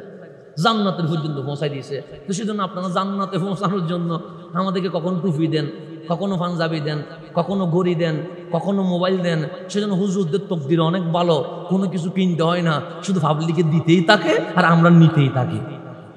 কেউ দিবে কেউ নিবে, এটা তো স্বাভাবিক বিষয়। কথা ঠিক না? আপনারা দিতে থাকেন, আমরা কি করতে থাকি? নিতে থাকি। এখানে তো অস্বীকার করার কোনো দরকার নেই, যেটা বাস্তবতা। সব পাইছি, শুধু গিফট পাইছি, কিন্তু গাড়িটা পাই না, এটাও আসি যাবে আশা করি, অসুবিধা নেই। এটার জন্য ওয়াইটিংয়ে আসি যদি। মানে আপনার সব চলে আসছে, মোবাইলেতে নিয়ে, কাপড় চুপড়িতে নিয়ে, কোনো কিছু টেনশন করতে হয় না।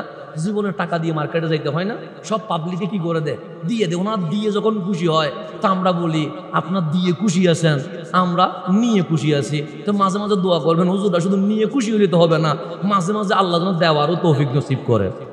শুধু নিলে হবে না, মাঝে মাঝে দিতে হবে না। তো শুধু আপনারা দিলে হবে? তো আপনারা দিচ্ছেন, আমরা কি করছি? নিশ্চিত। আমরা সামান্য বিষয় পাইলে খুশি হয়ে যায়। মোবাইল পাইলে খুশি, কিতাব পাইলে খুশি, টাকা পাইলে খুশি, পাঞ্জাবি পাইলে খুশি। তা আল্লাহ বলছে, হাবিব ইন্না আতাইনা কাল কাউসার। ইমাম নসবী বলে, আল খায়রা কুল্লা, সৃষ্টি জগতে যত উত্তম জিনিস আছে, ভালো জিনিস আছে, সমস্ত ভালো জিনিস 100তে 100% মালিকানা আমার আল্লাহ হাবিবুল্লাহকে দিয়ে দিয়েছে। আতাইনা মানে এমন ভাবে দিছি যেটা জীবনে কখনো কি নিব না, ফেরত নিব না। আতাইনা আলিফ আইন তোয়া মানে এমন ভাবে দিছি আর কখনো ফেরত নিব না, মালিকানা দাবি করবো না, দিয়ে দিছি। সেজন্য হাবিব বলছেন, আনা কাসিমুন ওয়াল্লাহু ইউতি, আমি বন্টন করি, দেওয়ার মালিককে আল্লাহ আমারে দেয়, আমি কি করি? বন্টন করি। এটা হচ্ছে আতাইনা। তো কাউসার যখন নাজিল হইছে, হাবিব হাসে না। হাবিব কি করো না? আমার আইফোন দিলে আমি হাসি, কাপড় দিলে হাসি, টাকা দিলে হাসি, আতর দিলে হাসি, তসবি দিলে হাসি, যা পায় হাসি। কিন্তু আমার হাবিবকে আল্লাহ বলে সব দামি জিনিস আপনারে কি করে দিছি? দিয়ে দিছি। হাবিব হাসে না। তো জিবরিল বলে, মাওলা কি দিলা? কাউসার দিলাম। কাউসার মানে কি? যে কসির মানে গনা যায়, আকসার মানে এত বেশি গণলে হয়রান হয়ে যাবে, কাউসার মানে জীবন শেষ হয়ে যাবে। হাবিবকে এত নিয়ামত দিয়েছি, কিয়ামত চলে আসবে, গণে শেষ করা যাবে না। এটার নাম কাউসার। এটার নাম কি? মুবালাগা, জিয়াদা, যেটাতে গণার কোনো কি নেই সুযোগ। এত বেশি দেওয়ার পরও হাবিব কি করে না? হাসে না। জিবরিল বলে, মালিক জীবনে কাউরে এত নিয়ামত দাও নাই, হাবিবকে দিয়ে দিলা, হাসে না তো? তা আল্লাহ জিজ্ঞেস করছে, হাবিব লিমাযা লা তাদহা, সব দিয়ে দিলাম, হাসেন না কেন? কাউসার দিছি, খুশি হন নাই? হাবিব বলে কাউসার দিয়েছেন, আমি নিয়েছি, আপনি দিয়ে খুশি, আমি নিয়ে খুশি। তো খুশি হইলে মুখ দিয়ে তো হাসি বের হবে, চেহারা মলিন কেন? হাবিব বলে মাওলা চেহারা মলিন এই কারণে, আমারে কাউসার দিলা, আমার উম্মতরে তো কিছু দাও নাই। আমারে কিছু দিলে আমি বলবো আর কে কি পাইছে দরকার নেই, কথা ঠিক না? আমার যখন টাকার বান্ডিল দিয়ে দিয়েছেন, খতিব সাহেব খাবার খাইছে কিনা আমার জানার দরকার আছে নি? আমি গাড়ি দুটি চলে যাবো। খতিব সাহেব খাকার না কাকা আমার কি আগে যায়, বাস্তবতা। এখানে আমার এত বেশি একদম সুফি সাদার কোনো দরকার নাই। আপনি আমাকে মাহফিল এসে সাদিয়া দিয়ে দিয়েছেন, আমি ওনারে জিজ্ঞেসও করবো না খাবার খাইছেন, আমি আস্তে করে উঠে কি কারণ এখানে আমি পাইছি, আমি খুশি হয়ে গেছি। এখন কে কি পাইলো এটা আমার দেখার দরকার নাই। বাস্তবতা তো এটাই, সত্য তো এটাই, বলতে হবে যেটা সত্য। কিন্তু হাবিব বলছে আমারে কাউসার দিলেন, উম্মতরে কি দিছেন? আল্লাহ বলে এত ভালোবাসেন উম্মতরে, আপনারে কাউসার দিয়ে দিয়েছি, তারপরও খুশি হন নাই। তখন হাবিব বলে উম্মতরে না দিলে উম্মতের হাবিব কখনো খুশি হইতে পারে না। আল্লাহ বলে হাবিব ইন্না আতাইনা কাল কাউসার, কাউসার আপনার কাছে রাখেন, তা নিব না। ইন্না আনজালনাহু ফি লাইলাতিল কদর, আপনাকে হাসানোর জন্য আমি আল্লাহ আপনার উম্মতকে লাইলাতুল কদর দিয়ে দিয়েছি। আপনিও কাউসার নেন, এখান থেকে বাগাবাগি করবো না, এটা আপনি লিখে দেন, কিন্তু উম্মতকে আলাদা গিফট করতেছি। ইন্না আনজালনাহু ফি লাইলাতিল কদর, কাউসারের পরে কদর কি হইছে? নাজিল হইছে। তো ইমাম কাস্তামানি বলছে ওগো আমার ছাত্ররা, লাইলাতুল কদর গিফট পেয়েছে রহমাতুল লিল আলামিন, আর মিলাদুন নবীর রাতে স্বয়ং রহমাতুল লিল আলামিন এই জমিনে চলে এসেছে। তো নবী আসা আর নবীকে গিফট দেওয়া কোনটা উত্তম? ছাত্ররা বলেন গিফটের চেয়ে রহমাতুল লিল আলামিন তশরিফ আনা কোটি গুণ দামি হয়ে গেছে। এটা কয় নাম্বার? 1 নাম্বার। বুঝতে লাগুন না, কঠিন হাজার গুণ না। আর ক্লাসে যেভাবে পড়াই সেভাবে পড়াচ্ছি, রাগ করবেন না। আমাদের কথা অনেক সময় গাইয়ে নেওয়ার কোনো দরকার নাই। আমরা ইসলামের কথা যেহেতু বলি, কোরআন সুন্নাহ যেটা বলবে আমাদেরকে সেটা বলতে হবে, এর বাইরে যাওয়ার কোনো সুযোগ নাই। দুনিয়াবি দল আপনাদের যেটা ইচ্ছে সেটা করেন, আমার কোনো আপত্তি নেই। আওয়ামী লীগ করেন, বিএনপি করেন, জাতীয় পার্টি করেন, যা ইচ্ছা তাই করেন। কিন্তু আমরা যেহেতু কোরআন সুন্নাহর কথা বলি, আমাদের দুনিয়াবি কোনো দলের পক্ষে কথা বলার সুযোগ, আমাদের কোরআন সুন্নাহর পক্ষে কথা বলতে হবে। সেটা আমার বাবার পক্ষে গেলেও বলবো, সেটা আমার বাবার বিপক্ষে গেলেও বলতে হবে, কথা ঠিক না? কারণ এই মিম্বারের স্টেজগুলো আমাদের না, এটা রহমাতুল লিল আলামিনের মিম্বার। সুতরাং মসজিদের মিম্বরে কোরআন সুন্নাহর কথা বলতে হবে। মাহফিলের স্টেজে কখনো বলবেন না হুজুর এই আলোচনা করা যাবে না, এই আলোচনায় হাত দেওয়া যাবে না, এটা বললে সমাজের মধ্যে এটা বলবে না। না, আপনি রাসূলে পাক যখন আসছেন তখন মূর্তি পূজা ছাড়া আর কিছুই ছিল না। মক্কাবাসী বলছেন কি লাগবে আপনার? দুনিয়া লাগলে দিয়ে দিব, বাদশাহী লাগলে দিয়ে দিব, প্রেসিডেন্ট লাগলে দিয়ে দিব। আপনি নিজে লা ইলাহা ইল্লাল্লাহ বলেন, আমাদের কোনো আপত্তি নাই। আপনি নামাজ রোজা করেন, আমাদের কোনো আপত্তি নাই। আপনি কোরআন তেলাওয়াত করেন, আমাদের কোনো আপত্তি নাই। কিন্তু দাওয়াতটা দিয়েন না, বাপ দাদার ধর্মের উপর থাকতে দেন। কামলিওয়ালা বলেন ডান হাতে যদি সূর্য এনে দাও, বাম হাতে যদি চাঁদ এনে দাও, এরপরেও আমি নবী দাওয়াতি কাজ বন্ধ করব না। কেন? আমি দুনিয়ার কাউকে খুশি করতে আসি না, আমি রব্বুল আলামিনকে খুশি করতে এসে গেছে। সেই জন্য আপনারা কখনো আমাদের বক্তব্য যখন শুনবেন, অন্তর থেকে দুনিয়াবি দল সবগুলা কি করে দিবেন? বের করে দিবেন। কারণ আসছেন ইসলামের বাউন্ডারির ভিতরে, এখানে দুনিয়াবি কোনো দল চলবে না। সেজন্য দুনিয়ার দল করেন দুনিয়া পাওয়ার জন্য, তো আখিরাতের জন্য একটা দল করতে হবে না? ওই দলের নাম আহলে সুন্নাত ওয়াল জামাত। সেজন্য আপনি দুনিয়াবি যে দলেই করেন, কিন্তু 1 নাম্বার রাখবেন নবী প্রেম, 1 নাম্বার রাখবেন আমার মাওলার প্রেম, 1 নাম্বার রাখবেন আহলে সুন্নাত ওয়াল জামাত। দুনিয়াও পেয়ে যাবেন, আখিরাতও পেয়ে যাবেন। আল্লাহ যেন আমাদেরকে বুঝার তৌফিক নসিব করে। তাহলে 1 নাম্বার হচ্ছে লাইলাতুল কদর নবীরে কি করা হয়েছে? গিফট করা হয়েছে। আর মিলাদুন নবীর রাতে স্বয়ং আমার নবী নিজে তশরিফ আবরি করেছেন। সুতরাং গিফটের চেয়ে নবী আসা এটা 1000 কোটি গুণ কি হয়ে গেছে? দামি হয়ে গেছে। আসানি আন্না লাইলাতুল কদরি শারাফাত বিনুজুলিল মালাইকা ফিহা, এই লাইলাতুল কদর দামি হয়েছে, শারাফাত দামি হয়েছে কেন? সে বিনুজুলিল মালাইকা ফিহা, ওই রাত্রে ফেরেশতাদের দলও আসে, জিবরিল আমিনও তাশরীফ নিয়ে আসে। লাইলাতুল কদরি খায়রুম মিন আলফি, এরপর কি বলছে? তানাজ্জালুল মালাইকাতু ওয়ার রূহ, ওই রাত্রে তানাজ্জালু মানে নাজিল হয়, নেমে আসে। কে নামে? আল মালাইকা, ফেরেশতারা। ওয়ার রূহ, রূহ মানে কে? জিবরিল আমিন। জিবরিল আমিনের নেতৃত্বে আসমানি রহমতের ফেরেশতারা কোথায় নেমে আসে? দুনিয়ায় নেমে আসে। ওয়ার রূহ ফিহা বিইذনি রাব্বিহিম মিন কুল্লি আমরিন সালাম। জিবরিল আমিন সহ রহমতের ফেরেশতারা উম্মতে মুহাম্মদীকে সকাল পর্যন্ত সালাম দিতে থাকে। কি দিতে থাকে? সালাম আছে মুবারক তোমাদেরকে। কেন? তোমরা হাবিবুল্লাহর উম্মত হয়ে গেছো। তো ইমাম কসতালানি বলছে আন্না লাইলাতুল কদরি শারাফাত বিনুজুলিল মালাইকা ফিহা। লাইলাতুল কদর দামি কেন? ওই রাত্রে কে নামে? ফেরেশতা নামে, জিবরিল আমিন নামে। তারপর লাইলাতুল মাউলিদ শারাফাত বিজুহুরি সাল্লাল্লাহু আলাইহি ওয়াসাল্লাম। লাইলাতুল কদর দামি জিবরিল আমিন নামার কারণে। আর মিলাদুন নবীর রাত্রে জিবরিলেরও ইমাম, ফেরেশতাদেরও রাসূল, কামলিওয়ালা দুনিয়ার জমিনে তাশরীফ নিয়ে এসেছেন। এখন জিবরিল নামলে দামি না রাসূল নামলে দামি? তো জিবরিল আমিন নামলে লাইলাতুল কদর হয়। কে নামলে? জিবরিল আমিন নামলে। আর 12ই রবিউল আউয়াল নবী নামার কারণে ঈদে মিলাদুন নবী হয়ে গেছে। এটা কি হয়ে গেছে? ওইটাতে জিবরিল আমিন নামে, এটাতে রহমাতুল লিল আলামিন নামছে। যা রাসূলুল্লাহ কামলিওয়ালা এসে গেছে কোন লাইলাতুল মাউলিদির নবী সাল্লাল্লাহু আলাইহি ওয়াসাল্লাম। ইমাম কসতালানি বলছে 1 নাম্বার লাইলাতুল কদর নবীরে গিফট করা হয়েছে। আর মিলাদুন নবীতে স্বয়ং রাসূল তাশরীফ আনছে। গিফটের চেয়ে নিজে তাশরীফ আনা এটা দামি। 2 নাম্বার লাইলাতুল কদর দামি হইছে মালাইকা নামে, ফেরেশতা নামে।